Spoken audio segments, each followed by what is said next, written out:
everyone. Today I wanted to talk about another topic that lots of people have been bringing up, and that is the idea of snacking.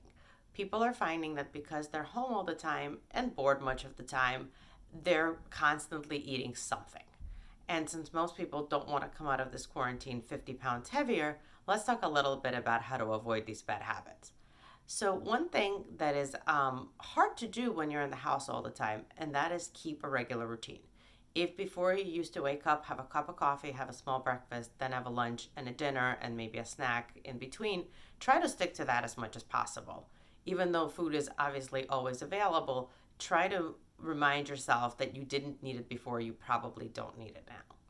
When you do need to snack, make sure that you have good options available, and the bad options, even if you're going to keep them in the house as treats, they're hidden away and not easily standing on the counter, right? So if you're going to have that cookie, make sure you're going to have to go and find that cookie and have it at the top of the pantry and not at eye level, so it's constantly reminding yourself of it.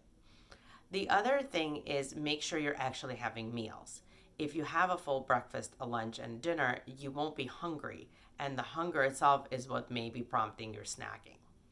Also, boredom prompts snacking. So if you find yourself bored, don't think that food is your only option for entertainment. This may be your cue to read a book, or to maybe read an interesting blog post, or maybe to write an interesting blog post about how you're not snacking, or go outside for a walk if possible. But try to come up with alternatives where food doesn't become the only option for coping with boredom. Other people eat when they're stressed. And because everybody's kind of stressed right now, that again seems like an effective coping skill.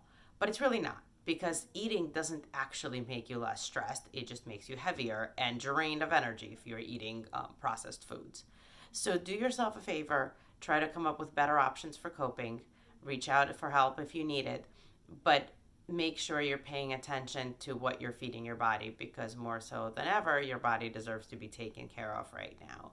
If you have other topics you'd like to discuss, please drop it in the comments. I'd love to put out another video addressing whatever issues are coming up for you. Everybody stay safe.